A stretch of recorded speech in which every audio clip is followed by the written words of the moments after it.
আলাইকুম। আমি আজকে আমের আচার বানাবো। আমটি এখন আমি সুন্দর করে এটি ধুয়ে তারপর ছিলে নিব। আর মশলাটি এটি পাঁচফোড়ন, কালিজিরা, মুসুরি, এই যে শুকনা মরিচ, আমি এটি তেলে ভালো করে হালকা হালকা জালে তেলে আমি এটি ভাঙাবো।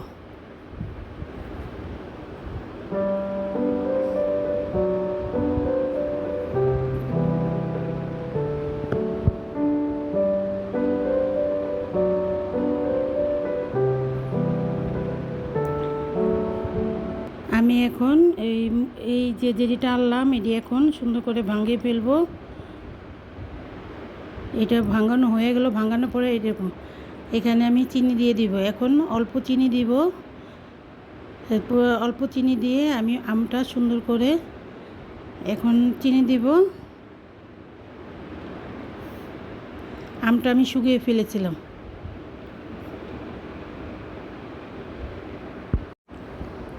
আমি আমরা কাইটটা শুকা দিয়ে ফেলছিলাম, ওই ক্লিপটা রাখতে মনে নেই। এখন আমি এই চিনিটা দিয়ে দিলাম আর তেল দিব। তেল আমি প্রায় 2 কেজির মতন এখানে তেলটা দিব।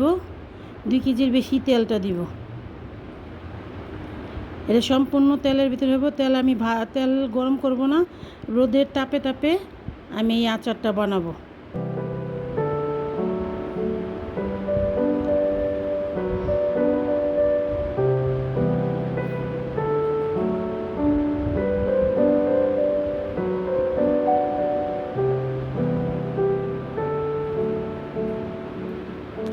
দুই কেজির বেশি হবে তেলটা যত বেশি দিব তত আচারটা ভালো হবে।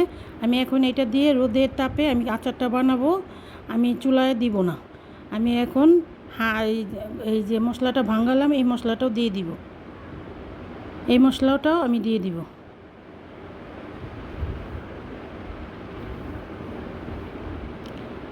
মশলা যত বেশি দিব ততই মজা, আর যত বেশি দিব আর মশলা ততই আচারটা খেতে ভালো লাগবে। আর এই আচারটা আমি 1 বছর ধরে রেখে দিব, একটু নষ্টও হবে না আর কিচ্ছু হবে না। আমি এখন হাতের সাহায্যে সুন্দর করে মেখে ফেলবো।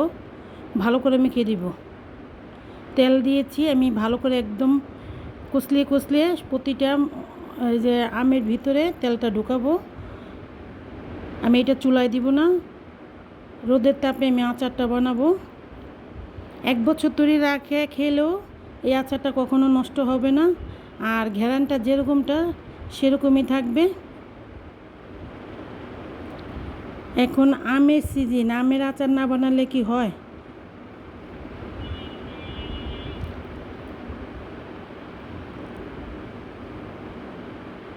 দেখেন মাখতে মাখতে আমের কালারই চেঞ্জ হয়ে গেছে, আর ঘ্রাণটা তো অনেক সুন্দর আসছে, আর রোদ দিলে তো আরও সুন্দর আসবে।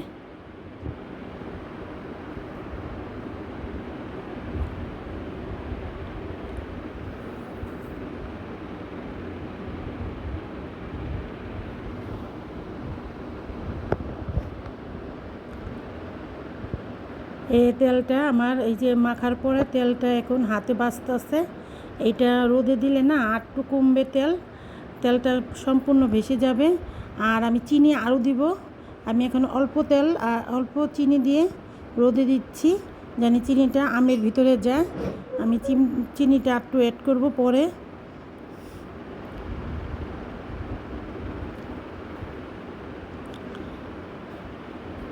আমার মাখানোর পরে এরকম হলো। আমটা দেখেন কি সুন্দর লাগছে, খেতে কার না ভালো লাগবে আমের আচার। এটা গরম ভাতে, পোলাওতে, যেটা মন চায় রুটিতে খেতে পারেন আপনারা। এই আমটা কখনো নষ্ট হবে না। আসসালামু আলাইকুম, আল্লাহ হাফেজ।